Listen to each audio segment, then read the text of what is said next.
ಚೆನ್ನಾಗಿತ್ತು ಸರ್. ಬೇಜಾರಾಗುತ್ತೆ ಅಷ್ಟೇ. ಅದೇ ಬಾಸ್ ಇಲ್ಲ ಅನ್ನೋದೇ ಬೇಜಾರು. ಮೂವಿ ಚೆನ್ನಾಗಿತ್ತು ನೋಡಿ. ಆಲೇ ಒಂದು 100 ಸತಿ ನೋಡಿದೀವಿ. ಅವ್ರು ಇಲ್ಲದೆ ಇರೋದು ನೋಡ್ತಾ ಇರೋದು ಬೇಜಾರಾಗುತ್ತೆ ಅಷ್ಟೇ. ಸೂಪರ್ ಆಗಿತ್ತು ಸಿನಿಮಾ. ತುಂಬ ಖುಷಿ ಆಯಿತು ನೋಡಿ, ಬೇಜಾರು ಆಯಿತು ನಮಗೆ. ನೆಕ್ಸ್ಟ್ ಇಯರ್ ಬರ್ತಡೆಗೆ ನಾವು ಸಿನಿಮಾ ನೋಡೋದು.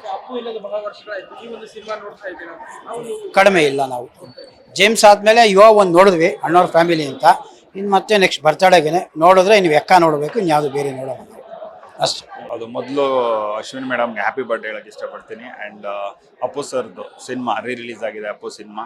ಆ್ಯಂಡ್ ಅವ್ರನ್ನ ನೋಡೋದಾದರೆ ನೀವು ಫಸ್ಟ್ ಸಿನಿಮಾಲೇ ಎಷ್ಟು ದೊಡ್ಡ ಮಟ್ಟದ ಒಂದು ಇಂಪ್ಯಾಕ್ಟ್ ಕ್ರಿಯೇಟ್ ಮಾಡಿದ್ದಾರೆ ಅವತ್ತೊಂದು ದಿನಕ್ಕೆ. ಅಂದರೆ ಒಂದು ಆ್ಯಕ್ಷನ್ ಇರ್ಬೋದು, ಡೈಲಾಗ್ ಡೆಲಿವರಿ ಇರ್ಬೋದು, ಆ್ಯಂಡ್ ಅವ್ರ ಪರ್ಫಾರ್ಮೆನ್ಸ್ ಇರ್ಬೋದು. ಭಾಳ ಖುಷಿ ಆಗುತ್ತೆ. ಅಂದರೆ ಆವಾಗ ಫ್ಯಾನ್ ಆಗಿ ನೋಡಿ, ಒಂದು ಇಷ್ಟು ವರ್ಷಗಳಾದರೂ ಅವ್ರ ಎಲ್ಲ ಸಿನಿಮಾಗಳಲ್ಲೂ ಕೂಡ ಆ ಇಂಟೆನ್ಸಿಟಿ ಮಿಸ್ಸೇ ಆಗಿಲ್ಲ, ಆ ಒಂದು ಕಾನ್ಫಿಡೆನ್ಸ್ ಇರ್ಬೋದು. ಈ ಸಂದರ್ಭದಲ್ಲಿ ಅಪ್ಪು ಸರ್ನ ತುಂಬ ಮಿಸ್ ಮಾಡ್ಕೊತೀವಿ ಅಷ್ಟೇ. 23 ವರ್ಷ ಆದ್ಮೇಲೆ ಸಿನಿಮಾ ರಿಲೀಸ್ ಆಗ್ತದೆ, ಇವತ್ತು ಇಷ್ಟು ಫ್ಯಾನ್ಸ್ ಕ್ರೇಜ್ ಖಂಡಿತ. ಯಾಕಂತಂದ್ರೆ ಜನಗಳು ಅವ್ರ ಮೇಲೆ ಇಟ್ಟಿರೋಂಥ ಅಭಿಮಾನ ಅದು ಯಾವತ್ತೂ ಕಮ್ಮಿ ಆಗಲ್ಲ. ಅವ್ರ ಅಪ್ಪು ಸರ್ ಇವತ್ತು ನಮಗೆ ಫಿಸಿಕಲಿ ಕಾಣಿಸ್ತಾ ಇಲ್ಲ ಅಷ್ಟೇ, ಆದರೆ ಕನ್ನಡದ ನೆಲ ಜಲ ಭಾಷೆಯಲ್ಲಿ ಬೆರೆತೋಗ್ಬಿಟ್ಟಿದ್ದಾರೆ ಅವರು. ಒಳ್ಳೆತನಕ್ಕೆ ಒಂದು ರಾಯಭಾರಿ ಆಗಿದ್ದಾರೆ ಇವತ್ತು ಅಪ್ಪು ಸರ್. ಸೊ ಆ ಪ್ರೀತಿ ಅಭಿಮಾನ ಯಾವತ್ತೂ ಇದ್ದೇ ಇರುತ್ತೆ.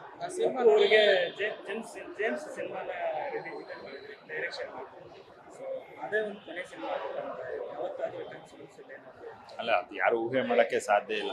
ಅಂದರೆ ಯೂಶ್ವಲ್ ಆಗಿ ಏನಂತಂದರೆ ಮನುಷ್ಯನಿಗೆಲ್ಲ ಗೊತ್ತಿರುತ್ತೆ, ಆದರೆ ಯಾವಾಗಲೂ ನಮ್ಮದು ಆಯಸ್ ಎಷ್ಟಿರುತ್ತೆ ಅನ್ನೋದು ಏನೂ ಗೊತ್ತಿರಲ್ಲ. ಆದರೆ ಎಲ್ಲ ಇವತ್ತಿನ ದಿನ ನೋಡೋದಾದರೆ ಸತ್ತ ಮೇಲೂ ಬದುಕಾಂಥ ವ್ಯಕ್ತಿತ್ವಗಳು ತುಂಬ ಕಮ್ಮಿ. ಅಪ್ಪು ಸರ್ ಯಾವತ್ತೂ ಜೀವಂತವಾಗಿರ್ತಾರೆ, ಅವ್ರು ಯಾವತ್ತೂ ಅಜರಾಮರ. ಅವ್ರು ನಟಿಸಿರೋಂಥ ಸಿನಿಮಾಗಳು ಯಾವತ್ತೂ ಜನಗಳ ಮನಸ್ಸಲ್ಲಿ ಶಾಶ್ವತವಾಗಿರುತ್ತೆ.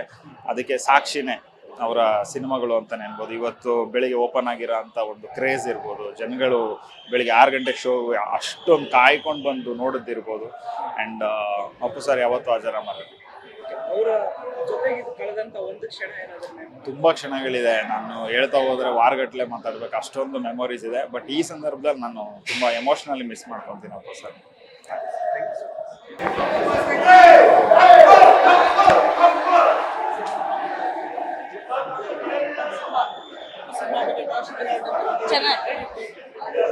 ಫಿಲಂ ಚೆನ್ನಾಗಿತ್ತು, ಬಟ್ ಅಪ್ಪು ಸರ್ನ ಮಿಸ್ ಮಾಡ್ಕೋತಿದೀವಿ.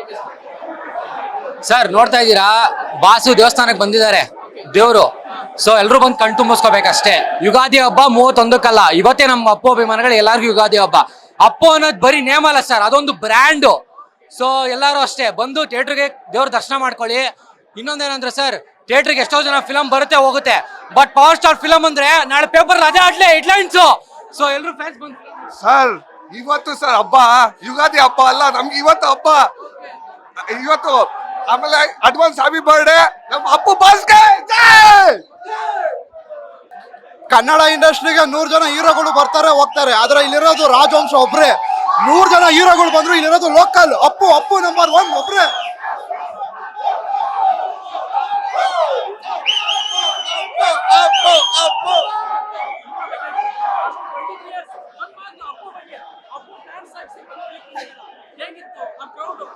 ಚೆನ್ನಾಗಿತ್ತು.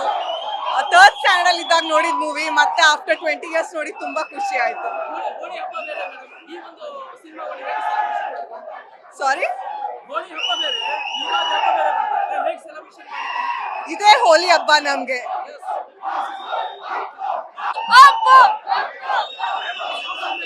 ಸಾರಿ, ಸೂಪರ್. ಅಪ್ಪು ಬಾಸ್ ಮೂವಿ ಕೇಳ್ಬೇಕಾ? ಸೂಪರ್. ಸಾರಿ, ಹೋಲಿ ಎಲ್ಲ ಸೆಲೆಬ್ರೇಟ್ ಮಾಡಲ್ಲ ಸರ್.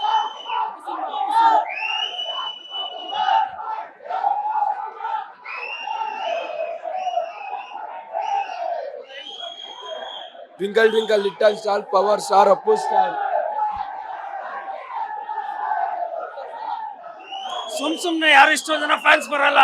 ಅಪ್ಪು ಬಾಸ್ ಕತ್ತೆ ಅನ್ನೋದನ್ನ 22 ವರ್ಷದಿಂದ ಗೊತ್ತಾಗಿದೆ. ಬಾಸ್ ಮೂವಿ ಅಪ್ಪು ಲೋಕಲ್, ಪಕ್ಕಾ local. Appu local. Yeah super.